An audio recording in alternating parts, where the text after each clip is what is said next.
right, well, Yeah. I'll go ahead and start. Okay. My name is Silas Waldemar, and I guess I get to start with the story. I was 14 years old, and the reason that I was sent off was not because I was a troubled teen, so to speak, or anything like that.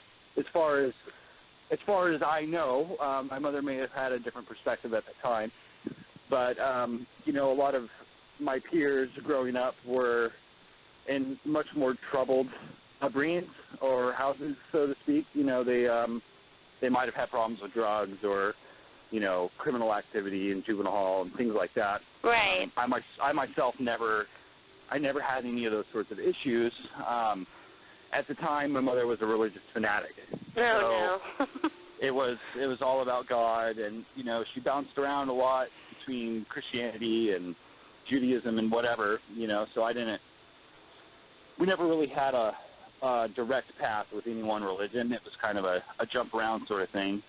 But at any rate, that was the solid footing at home, was Christianity or God, and, you know, we didn't eat pork and we didn't eat seafood, etc. So if I did any of those things, then I was a bad kid. Wow. And my biggest trouble for her was that I didn't want to go to school.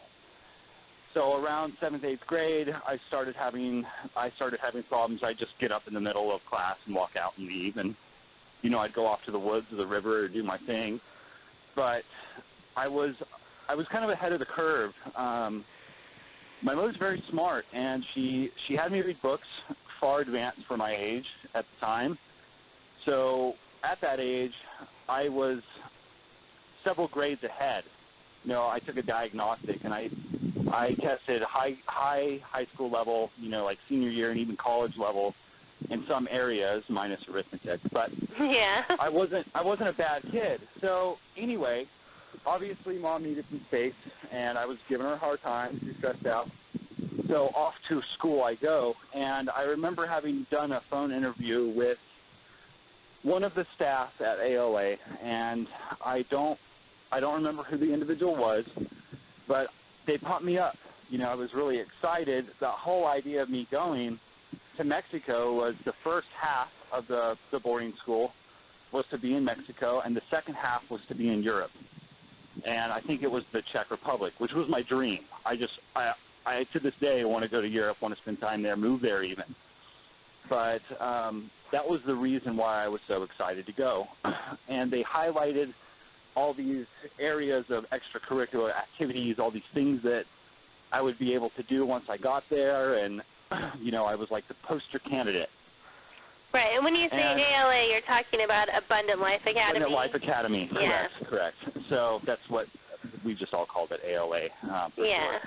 But it was Abundant Life Academy. Do you know the name of the program in the Czech Republic by chance? You know, I don't. At the time, I just assumed that it was the same program, you know, because that's how they came to me with the material. You know, that's how they came to me with the story, is that I would do 6 months with them there and then an additional 6 months overseas in Europe.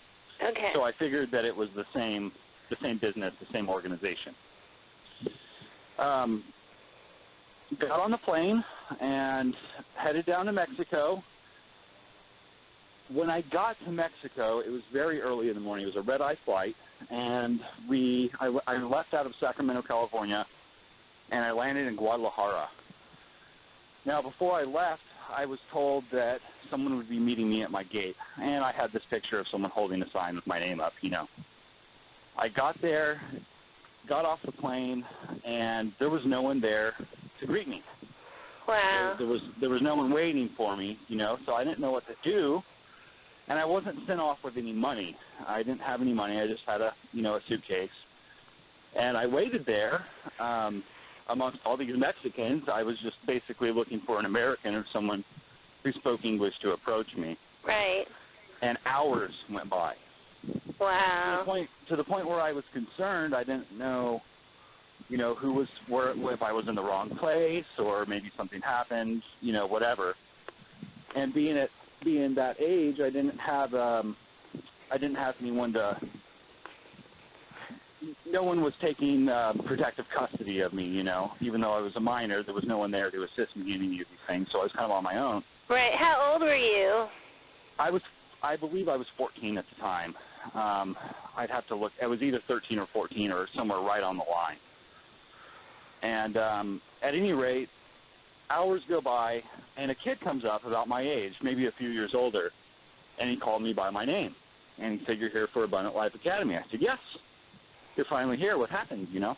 Yeah. He said, not to worry. Come with me. And we rendezvoused at the front of the airport with an older gentleman, a staff member. And we got in a van. Now, the van, I wasn't expecting it to be like this. It was kind of ratty, gross. There were no seats in the back. It was just an open cargo van. And there were several kids in the back, several teenagers, 4, maybe 5, and one guy driving, and that was it. I wasn't greeted with any sort of, hey, welcome, you know, this is what we'll be doing, this is where we're going. Nothing of the nature, just told that, you know, get in the van and we're going for a ride. So we go, the sun's coming up at this point, and I was just overwhelmed by this new environment, you know, these new smells, and everything looked different, and it was a whole new culture, and I was excited. And I recall one time we stopped before we got to the facility. We stopped for gas, and the driver asked me, "Do I want anything? Do you want to come inside and get something, a Coke or whatever?" Yeah. And I declined the offer, and one of the kids said, "Hey, man, while he's inside, you better run." I thought, what are you talking about? Wow. Just run. He's like, "Run. Just run. Get out of here." I said, "I can't run, you know. Maybe these are just kids trying to scare me or whatever, as kids do." Yeah. You know, I didn't make anything of it. I went inside anyway. I got a Coke, came back. So another hour goes by, and we get to this facility. It's kind of like barracks, and there was a cafeteria, several offices. And it wasn't a pristine building by any means, but it wasn't necessarily in shambles either from the portions that I saw. And I was offered food at this reception area. So I was starving, hadn't eaten. I ate breakfast, and within minutes, within the hour, I became violently ill. Oh, no. Really, really sick. And, just upset stomach, throwing up, etc. No one cared. No one was there to help me. No one was there to, hey, man, it's just, traveler sickness, or, can we get you something? Nothing. I was just, there's the bathroom, deal with it. And I was left there for hours, and I was becoming kind of frightened at this point, Yeah. There was one Hispanic woman. She spoke no English at all. And after some time, she attended to me. I believe she had brought me a glass of milk, and she was kind of consoling me, Yeah. feel better, that sort of thing. At which point, paperwork was taken care of. Several staff members were walking about with some other kids. They came and got me. They said, okay. They didn't show me the place, nothing that wasn't, hey, this is the cafeteria. There was no introduction, no formal introduction of any sort. And we were off to another facility, another town. Wow. Yeah. So we get to this other place, and this is where all the kids are now. So I'm assuming that this is where the school is. This is where things are going on. And out the van I go, and behind me is a fence. This whole place is fenced off, 8 to 10 feet, probably. And it was chain link. I don't recall whether or not there was barbed wire, but I remember the fence couldn't be scaled. There was no way to get out of it. You couldn't climb out of this fence. And all the kids were all about, and I rolled in, got out of the van, and that was it. He said, okay, he's on, meet everybody. Days went by. I'm at this facility, totally locked in, and there are maybe half a dozen cabins, and each cabin has 4 bunks to it, 2 sets of bunk beds. And I'm asking the kids, what's going on? What is this place all about? How are you? The kids are introducing themselves, and I can sense right off the bat that I'm in the wrong place. this was some sort of correctional facility. Right. You know, these kids they're vulgar, and they're junkies. You know, they're young people, but they're obviously very troubled individuals. And that wasn't what I was expecting. I thought that I was going to some sort of advanced course where, you know, there'd be fencing and language and cultural immersion and education and things of this nature, and that it just wasn't. It was not there. There were no activities. There was nothing, and only several times did we leave the facility to go back to the original place where I had been received, the reception area. I was told later that that's where the school was, and I was shown by one of the quote-unquote students where the school was, and it was a room adjacent to the cafeteria that was, it just looked like a bomb went off.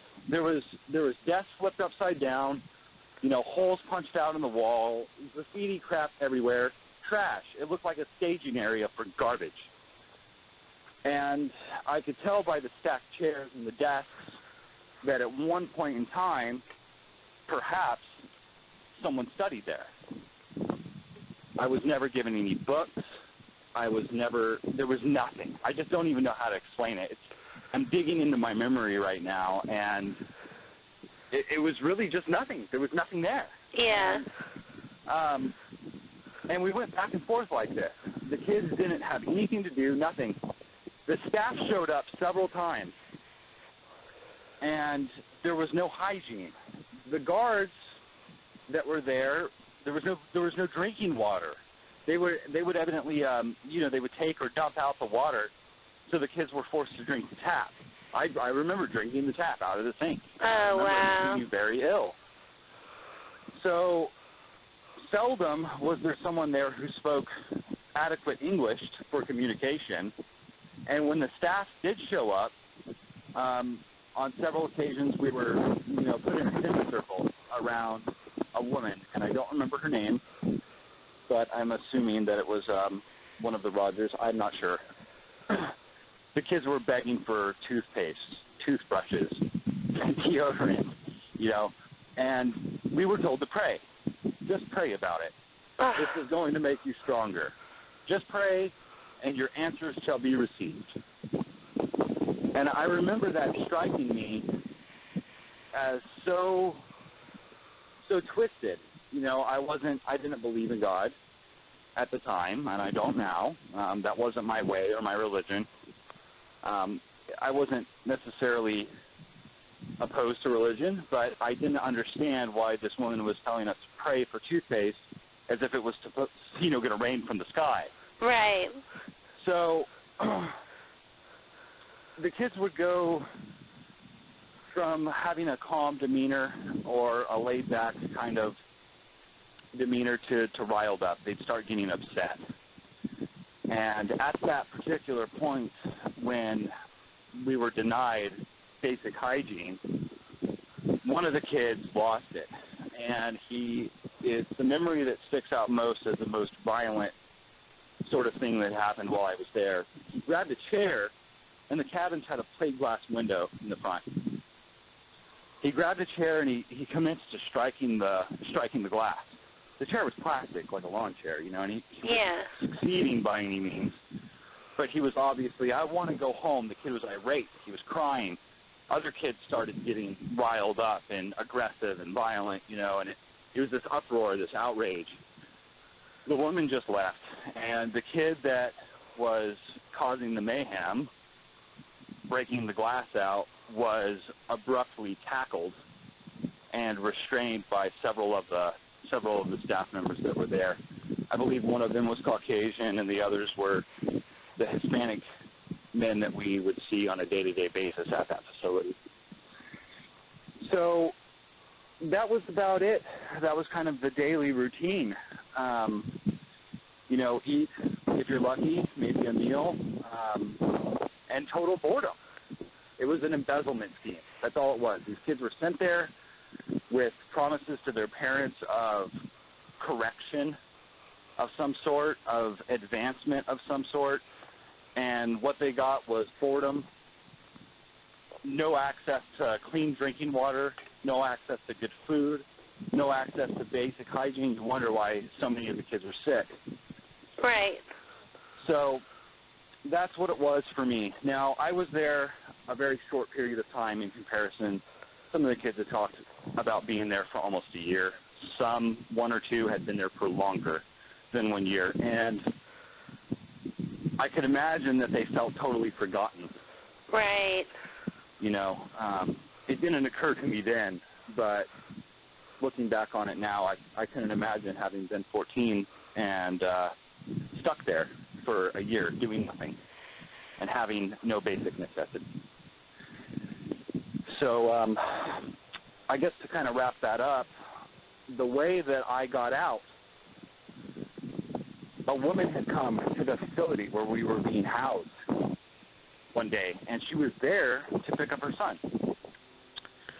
Everyone fled to her like a paparazzi, you know. Yeah. And get us out, you know, this place is crazy. And the guards or staff member would shoo them away, you know, get out of here, you know, go back to your rooms, whatever. I remember I had wrote my mother's phone number on a small piece of paper, and I believe it just wrote, help, get me out, something of that nature. And I slipped it through the chain link fence into her hands, and then I myself scurried away. I don't believe that the guards had seen it, or they probably would have asked for it back. She had contacted my mother later that night or the next day, and I had no knowledge of what had happened or what was going on. None of the staff member ever came to me and said, look, you're going to be going home soon, or, you know, your mom's coming back down to pick you up, or anything like that. That's all anyone ever talked about, was going home. Right. And it just never happened. That was the only parent I ever saw within the duration of my stay that was ever there at the facility, that ever came to pick up their son. In the middle of the night, some days later, came several guys. They had 2 kids behind them. They came into my room, and they said, pack your stuff, we're going. The other kids that were in the room got excited, and they thought that they were going too. Oh. And I remember them pleading with them, you know, let us go with you, you know, we want to go too, get us out of here. And I felt bad for them because it was just me. But at the same time, I was fearful because I didn't know who these people were. I didn't know where I was going. They provided me with enough information at that time, such as my mother's name or address, you know, what was going on, how she had been contacted, as quickly as they could to establish enough trust for me. It was a rush to get out of the facility. One of the men, I remember, on our way out, had passed some sort of paper. I don't know if it was a bribe. I don't know if it was money. I have no idea what it was to one of the guards or staff members. It could have been just a release of guardianship, for all I know. But he passed something to him, and we were gone. The 2 kids that I was with, I don't remember. We went to a safe house in Guadalajara, is what we were told, and that was the first sense of normality. I didn't sleep at all. But the sun came up the next day, and there was a TV on in this hacienda, and it was a gated community. There was a guard when we went in, and there were little kids about playing. You know, it looked like a normal family. Yeah. I got a bowl of cereal. I got a hot shower. You know, I felt like I could be me again. I felt like, okay, I'm out of this. Thank God I'm out of this. And the gentleman that was escorting us out of the country, he's a black guy. I can't remember his name. He was so concerned for our well-being and our safety, and it was always, how are you guys doing? Are you okay? Can I get anything for you? You know, he knew what we were going through. Yeah. And how, I don't know, but he knew what was going on. he got all the papers ready, and that day we were on a plane back to the United States. It was the worst flight of my life. I remember it was turbulence like crazy. The story wasn't over for me. I was still petrified, but we were going to New York, and we finally landed in New York, and I was free. I was back in the States. Everything was normal. And we stayed in the house with the guy that got us out of Mexico for some weeks thereafter. There was a kid from Hawaii. He was from the island of Kauai. Don't recall his name. And there was another kid. I recall his nickname. I won't mention. He was from Nebraska. Real tall, quiet guy, and nice guy. Neither of these kids were ever violent. They were never negative. There was nothing wrong about them. Right. And the Hawaiian kid had told me that he was arrested essentially in the middle of the night and escorted to the airport, and that's how he ended up there. He was one of the individuals that had been there for more than 1 year. Wow. So that was my charade at 14 years old. And yeah, that was the end of the story. After some time, I flew back to California and reunited with my mother, and it was over. You know, it was over. Disappointing, absolutely. Looking back on it, kind of exciting, you know. I'm a bit of an adventurer, but nothing I recommend. I wouldn't wish that on anyone's child today. Right. And I worry for parents that think that they're giving their child some sort of better life, you know, or they're getting taught some structure. They're becoming men or better persons, and they're getting sent off to these sorts of places, you know. And unbeknown to them, they have no idea. The parents have no idea. You're not allowed to talk to them. Right. And on the phone, when they're talking to the parents, they'll lie. They'll lie out there. Everything's great here.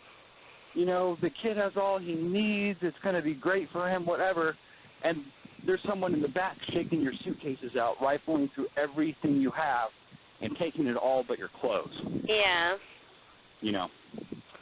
So, parents beware. I would say check it out. I would say any parent who's going to enroll their student in any overseas program, out-of-country program, even in-country program, go there with your child, inspect the facility first, make sure that the brochure proves what it reads, you know. It is what they advertise and nothing short of that. And just be careful, you know, because you could end up really hurting someone. Definitely. Did they change your name at all for you? Like, did you know, or do you?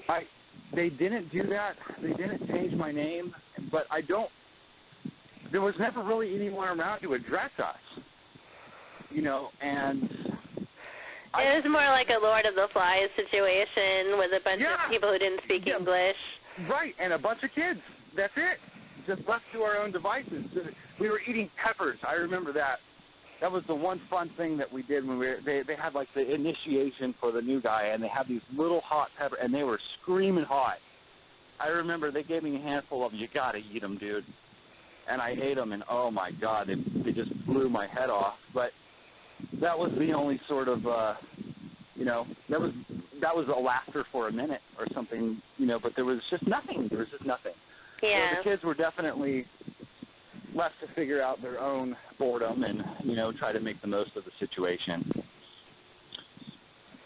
I was told that we were kept separate, obviously, from gender. There was a female facility that was there in Chapala or Ajijic, somewhere in that area, south of Guadalajara, Jalisco. Yeah. Where the females were kept. And how the guys would know that it was so much worse, I don't know. But several of the kids that were there verified that the girls had it off a lot worse than what we did. And I couldn't really imagine how, you know, were they locked in like the cell that we had there on the grounds? There was that one box. If you misbehaved, like that kid did, throwing the chairs into the glass, he went into the trap, he went into the pokey. And it was just a concrete room with a barred window and a barred door. It was a cell. It was a prison cell. So what the girls got, I have no idea, but it sickens me to think that they could have had any worse than what we did. Yeah. You said you thought, where do you think some of the older students were put into some junior staff roles? Yes. For instance, the kid that came and got me, or that was there at my arrival at the airport, he had mentioned later that he used this term, fake it till you make it. He'd always say that, fake it till you make it. If you're going to be here, you got to suck up, you got to kiss ass, and you'll be put in a privileged scenario.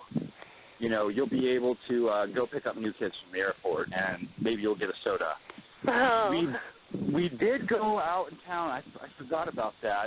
At one point in time, there was a church that was in the area, and we did go out in the town, and one of the staff members had walked me to a cafe, and it was just me. And it was the only time that I saw this specific staff member. He spoke English well. He was obviously American, but he wasn't Caucasian. And we went into a cafe. I wasn't offered anything, but it was kind of an interview. I remember him asking me, you know, what kind of drugs are you doing? And, you know, was I lying about it? You know, do you like weed? Yeah. Sort of thing. And, you know, I remember I felt very, I don't know how to put it, you know, I was just baffled. I was baffled. But I was being scrutinized at the same time. I was very offended, and I felt as if I was being falsely accused, almost being told that I was a bad person. Right. You know, you are this individual, whether you're admitting it or not. You are this druggie. You do need this correction, etc. And while there was a church around the corner that the other students may have gone into, I don't know, it was a very brief duration that we were in this town, and I was in this cafe with this individual, and then it was back in the van and back to the facility. That was the only one time that we ever left the facility. Wow. Unless it was back to the reception area for food. So there's no real education or anything? Oh, zero. There were no books. There were no extracurricular activities. There was nothing. Again, you know, there was zero, zilch. And you were denied contact with your family? When I first got there, I demanded to call my mother. I demanded it. I was scared, and I was angry that I had been left at the airport for so long without anyone to greet me, and, you know, I felt that I was being mistreated right off the bat. And the guy that did call my mother and put me on the phone with her very briefly took the phone from me. You know, as soon as I started saying this is terrible or whatever, out of my hands that came. And like I said, that was at the time that they were taking my papers. I remember them demanding my papers while he was on the phone with my mother. They took my passport and any other official documents that I had on me, and they were going to put them in an office in a safe or something like that. So it was kind of a strip down. You know, they were shaking me down and taking all my things except for my clothes. And I don't know for the life of me how I got that camera past them. I can't recall, but there was some way, somehow, they hadn't scruffed me yet, and I had it in a lower pocket or something like that, and then there was a distraction, or I got off the phone and was able to leave the room, and they didn't find the camera, and that's how I got all those pictures, which I am going to send you. Awesome. Did they strip search you at all, or did they do anything like that? I wasn't told or ordered to remove my clothing at any point in time, but there were kids that were. I didn't see it with my own eyes, but I was told about it. I was told that if you tried to get any sort of contraband past them, cigarettes or whatever, that they would strip search you. So while that never happened to me firsthand, some of the other kids that were there had explained that would happen if you misbehaved. Yeah. I think that covered all my questions. Was there anything else you wanted to say? You want to re-advise parents, the parental advisory? I'm serious about that. I know. I agree with you. I agree. I mean, that would be the worst.